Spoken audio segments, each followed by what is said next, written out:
Assalamualaikum. Grup kami akan membentangkan tragedi 13 Mei 1969.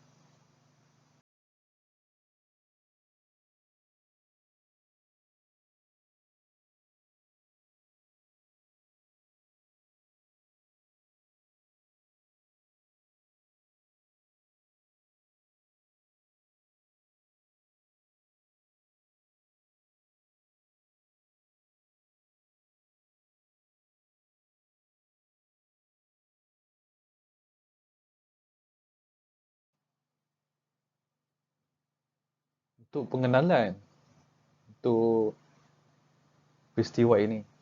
Peristiwa 13 Mei pada tahun 1969 adalah rusuhan kaum yang berlaku sebagai kemuncak perpaduan di Malaysia. Ini mengakibatkan kehilangan nyawa serta harta benda dan mempunyai kaitan dengan pilihan raya umum pada tahun 1969 merupakan satu titik hitam dalam sejarah negara Malaysia.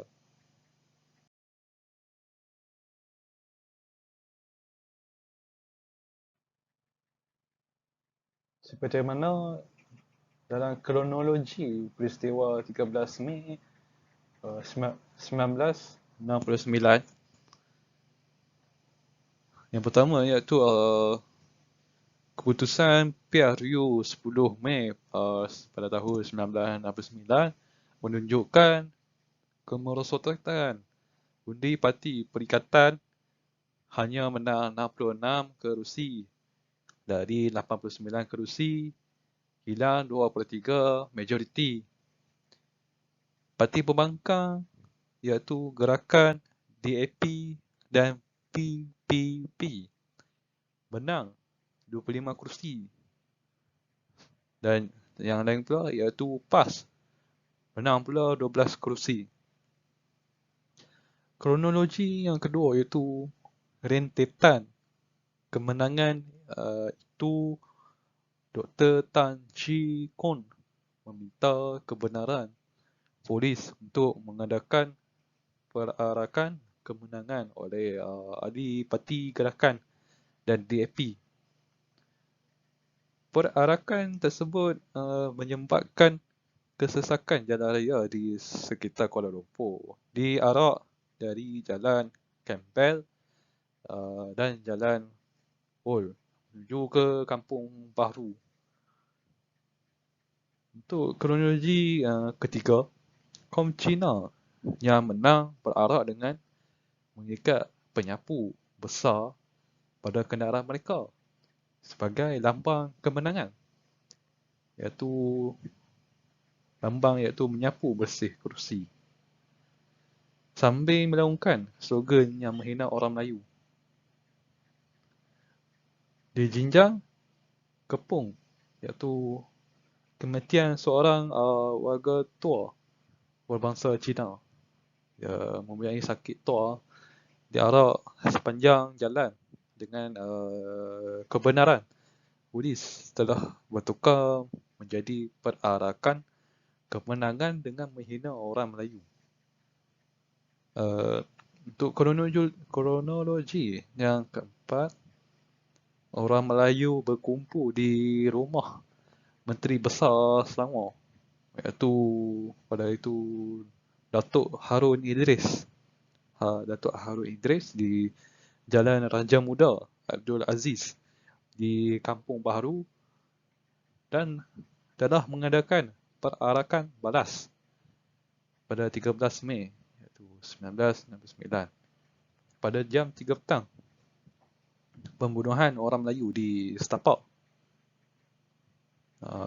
yang jarak iaitu dalam 2 km dari rumah Menteri Besar, tak jauh. Dan pada jam 4 petang, 2 penunggang motosikal yang berbangsa Cina yang melalui Kampung Baru dipancung. Selain itu, sebuah van membawa rokok dia bakar dan pemandunya dibunuh.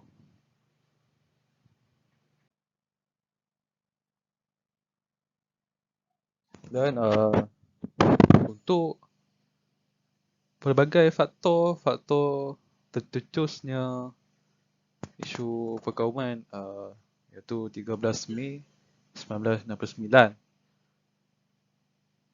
Antara faktor-faktornya menyebabkan terjadinya peristiwa itu iaitu adalah isu perkauman dalam pilihan raya 1969.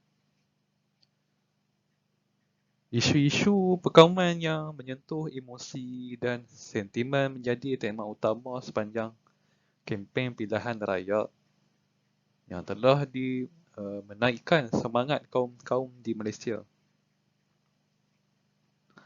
Semasa kempen pilihan raya 1969, calon-calon pilihan raya serta ahli-ahli politik, terutamanya daripada parti pembangkang iaitu DAP, PAS apa semua dan PPP, telah membangkitkan soal-soal sensitif berkaitan dengan bahasa kebangsaan Melayu.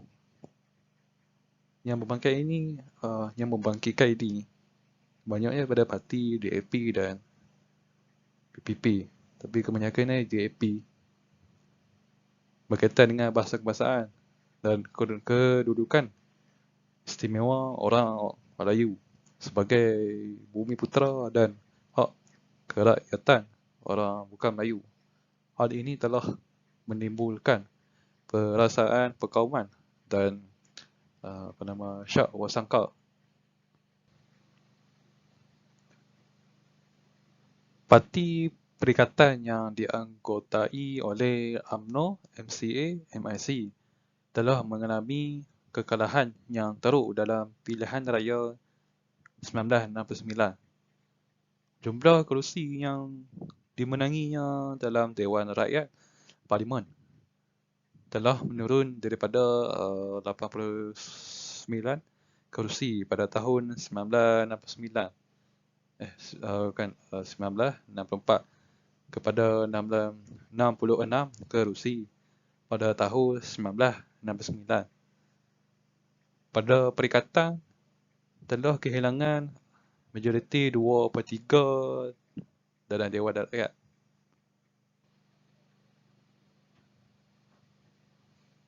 Parti Gerakan Rakyat Malaysia iaitu ataupun nama pendek dia Gerakan, dan Parti Tindakan Demokratik iaitu DAP, Parti Progresif Rakyat PPP menang 25 buah kerusi dalam Dewan Rakyat, manakala PAS menang 12 kerusi. Sebab terjadinya peristiwa 13 Mei 1969 adalah perarakan kemenangan pihak pembangkang. Penyokong hati gerakan telah mengutuk menghina orang Melayu semasa perarakan di jalan-jalan raya di sekitar Kuala Lumpur. Mereka mengutuk. Lepas dia pemenang, mereka mengutuk.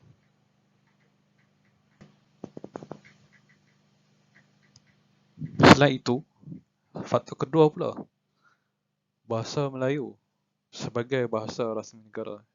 Sebab kedua juga, iaitu isu bahasa juga tidak kurang pentingnya dalam menyumbangkan faktor kepada peristiwa 13 Mei.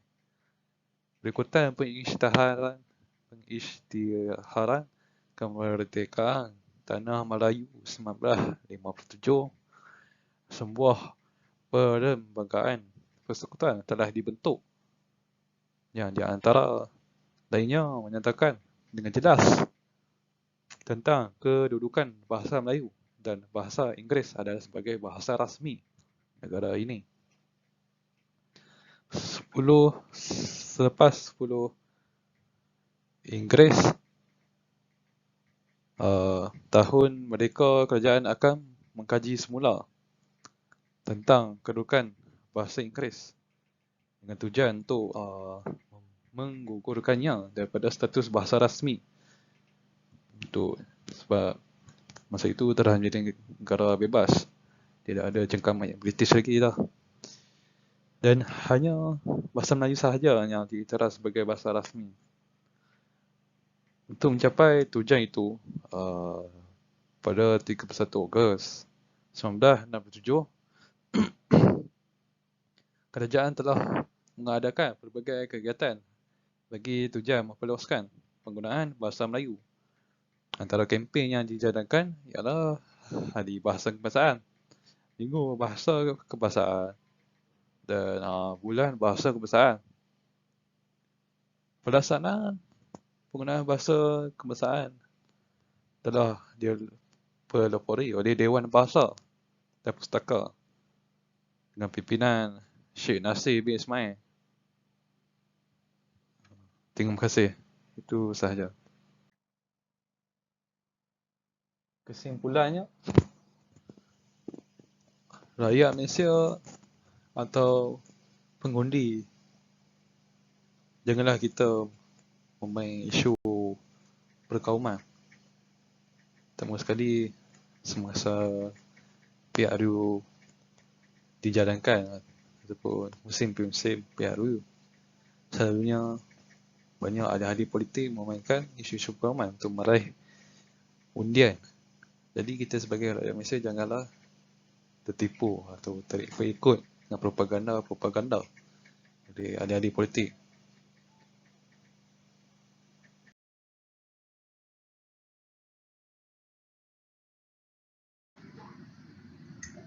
Assalamualaikum warahmatullahi wabarakatuh. Nama saya Muhammad Zafran Zainal dan nama matrik saya 10 DKM 20F2020. Jadi saya akan menerangkan berkenaan dengan kesan daripada peristiwa 13 Mei 1969. Okey. Jadi berdarah 13 Mei 1969 ianya telah membawa kepada darurat yang diisytiharkan pada 16 Mei 1969. Jadi perlembagaan persekutuan telah digantung dan negara telah diperintah secara terus oleh Yang di-Pertuan Agong di bawah Undang-Undang Tentera. Okey.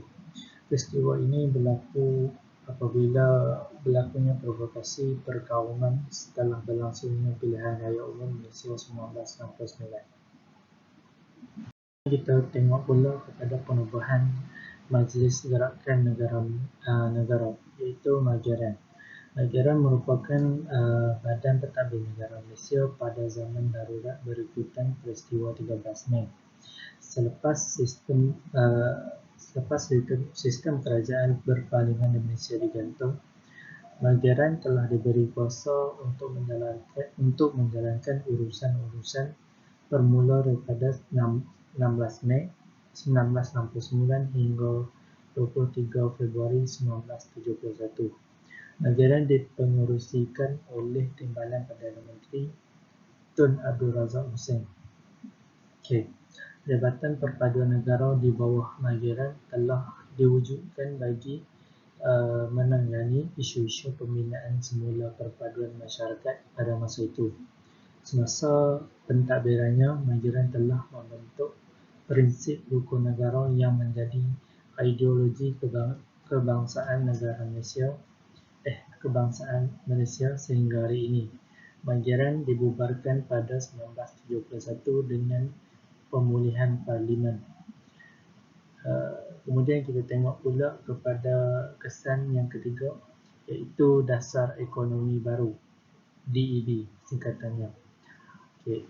DEB merupakan satu program sosio-ekonomi di Malaysia yang diperkenalkan dalam rancangan Malaysia Kedua, iaitu dari tahun 1971 hingga 1990 oleh Perdana Menteri Tun Abdul Razak. Matlamat DEB ini ialah untuk mencapai perpaduan negara dan integrasi nasional, dan ia telah digubah dalam konteks strategi serampang dua mata untuk mengurangkan dan mengakhiri kemiskinan dengan meningkatkan pendapatan dan menambah peluang-peluang pekerjaan untuk semua rakyat Malaysia tanpa mengira kaum. Dan yang kedua, ianya tujuan untuk mempercepatkan proses penyusunan semula ekonomi. ekonomi Malaysia untuk memperbetulkan ketidakseimbangan ekonomi supaya ia dapat mengurangkan dan seterusnya menghapuskan pengenalan kaum mengikut fungsi ekonomi. Dan dasar ini telah digantikan dengan Dasar Penggunaan Nasional DPN pada 1991. Untuk kesimpulan, peristiwa ini berlaku oleh kerana tiada persefahaman dan tolak ansur antara kaum. Oleh itu, apa yang kita boleh dapat, apa yang kita boleh lihat ialah di mana perpaduan antara kaum amatlah penting dan harus diterapkan ke dalam kehidupan demi memperoleh keamanan dan keharmonian negara pada masa sekarang dan untuk pada masa yang akan datang. Itu saja. Terima kasih.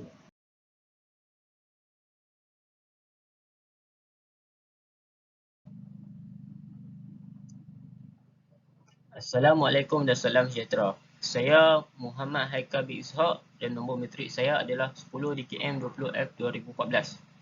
Saya akan membentangkan mengenai langkah-langkah bagi menangani isu perpecahan kaum di Malaysia beserta contoh. Cara yang pertama bagi menangani masalah perpecahan kaum di Malaysia adalah dengan menggunakan slogan-slogan bagi menyatukan kaum. Tujuan pelaksanaan slogan-slogan tersebut mestilah untuk meningkatkan semangat nasionalisme dalam diri setiap penduduk tanpa mengira kepelbagaian etnik, sub-etnik dan kebudayaan. Semua pihak mestilah bersama-sama menjayakan slogan ini tanpa mengira bangsa, agama dan kaum. Aspek utama bagi slogan-slogan tersebut adalah mempunyai sikap saling hormat menghormati dan bersikap menerima di antara satu sama lain supaya masyarakat majmuk di Malaysia dapat disatukan. Seterusnya, dengan menggunakan slogan-slogan tersebut, hubungan kaum dapat dieratkan bagi jangka masa yang panjang kerana mereka telah disatukan melalui slogan-slogan tersebut. Antara contoh slogan yang telah dilaksanakan oleh kerajaan Malaysia adalah slogan Satu Malaysia, Keluarga Malaysia dan Malaysia Madani. Seterusnya, cara yang kedua adalah mengurangkan jurang ekonomi di antara kaum. Hal ini kerana terdapat segelintir manusia menggunakan jurang ekonomi di antara kaum sebagai alat untuk memecah belahkan perpaduan di antara kaum. Antara cara untuk mengurangkan jurang ekonomi di antara kaum adalah dengan menggunakan hasil kekayaan negeri untuk membantu rakyat yang susah bagi meningkatkan taraf hidup mereka. Antara contoh-contohnya adalah program Merakyat Ekonomi Selangor ataupun dikenali sebagai MES.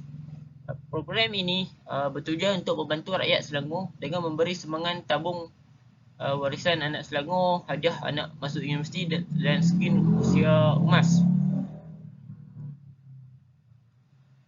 Akhir sekali, cara yang ketiga adalah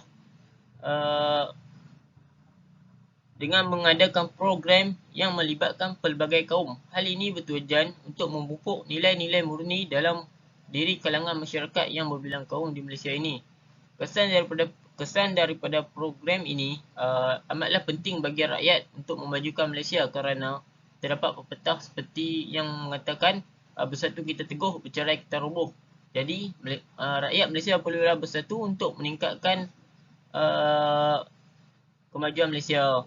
Antara contoh program-program yang boleh dilaksanakan adalah perarakan bagi kemerdekaan pada 31 Ogos setiap tahun. Perarakan ini bukan sahaja boleh mengeratkan hubungan di antara kaum, malah boleh dijadikan sebagai tarikan untuk pelancong dari luar negara. Seterusnya, menyambut hari kemerdekaan dan hari perayaan di sekolah-sekolah supaya pelajar-pelajar dapat mengenai dan memahami kepelbagaian budaya dan agama di Malaysia ini. Jadi mereka dapat menerapkan nilai murni dari sejak dari bangku sekolah lagi. Kesimpulannya, kita sebagai rakyat Malaysia perlulah melibatkan diri dalam usaha menangani masalah perpecahan kaum agar usaha tersebut tidak menjadi sia-sia. Seterusnya, saya mencadangkan supaya setiap siapa sahaja yang melakukan provokasi terhadap kaum dan agama di Malaysia ini perlulah dikenakan tindakan keras supaya ia menjadi pengajaran dan amaran kepada sesiapa yang ingin memecah belahkan kemakmuran di Malaysia ini. Sekian, terima kasih.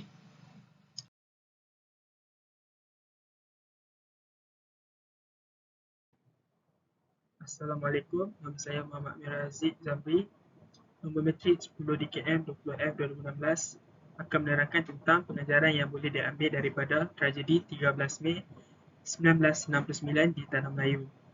Pengajaran yang pertama ialah kehilangan nyawa dan kerosakan harta benda.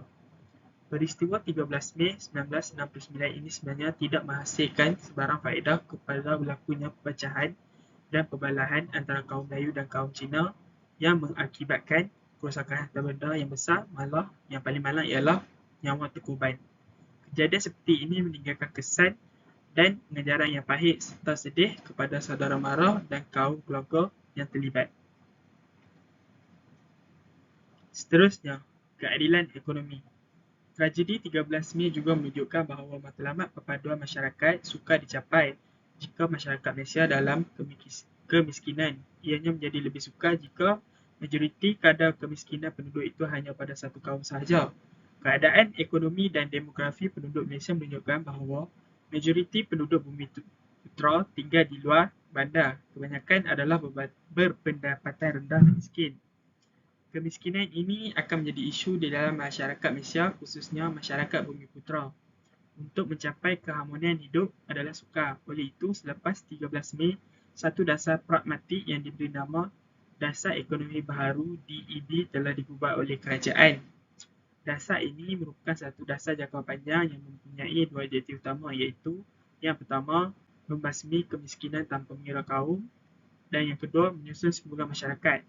Dasar ini tidak bertujuan untuk merampas kekayaan atau hak sesuatu kaum dan memberikan kepada kaum yang lain. Sebaliknya, dasar tersebut bertujuan untuk merapatkan jurang perbezaan antara golongan yang miskin dan golongan yang kaya. Pengajaran yang terakhir, perpaduan nasional. Tragedi peristiwa 13 Mei 1969 ini memberi pengajaran kepada kita dan kerajaan telah mengadakan dasar perpaduan antara kaum dan masyarakat sekeliling untuk dijadikan panduan dan pegangan masyarakat yang berbilang kaum bagi menjalankan hidup secara aman dan sentiasa bersifat bersangka baik antara satu sama lain. Kesedaran penting di kalangan rakyat bahawa bersikap hormat, menghormati, bertolak ansur, bertoleransi dan menjauhi sifat-sifat yang terkeji seperti berdengki, beriri hati dan menanam sifat curiga di antara kaum. Dengan terdapat berbagai jenis kaum, agama, budaya dan pegangan agama di Malaysia, maka peristiwa 13 Mei 1969 ini pasti berulang sekiranya tiada kesedaran tentang isu-isu sensitif yang timbul seperti hak kedudukan istimewa kaum Melayu yang merupakan penduduk asal bagi negara ini. Oleh itu, kaum-kaum lain yang tinggal di negara ini perlu menghormati kedudukan istimewa kaum Melayu dan mewujudkan suasana yang harmoni di kalangan masyarakat. Secara ringkasnya, tanggungjawab perpaduan adalah tanggungjawab yang perlu dipikul oleh semua pihak. Peristiwa pahit 13 Mei 1969 mencetuskan satu detik hitam dalam lipatan sejarah negara. Kerana pertelingkahan kaum berlaku telah mengakibatkan negara kehilangan banyak nyawa dan kerugian harta benda. Para pemimpin terdahulu cuba untuk memadamkan sejarah tersebut agar generasi akan datang tidak pernah tahu tentang apa yang berlaku pada 13 Mei 1969 di Kuala Lumpur. Tetapi masyarakat hari ini lupa bahawa kita boleh melupakan sejarah, tetapi sejarah tidak boleh melupakan kita. 13 Mei merupakan satu pengalaman dan pengajaran yang tidak dapat kita semua lupakan buat selama-lamanya. Kita seharusnya bangga dengan apa yang kita telah capai. Dengan semangat perpaduan dan keharmonian serta kerjasama dan rasa muhibah, maka kita telah mengatasi segala kesulitan untuk mencapai kemajuan dan kemakmuran demi negara tercipta.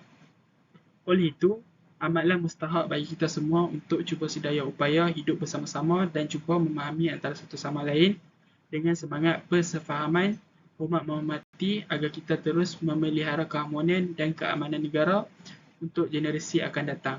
Sekian.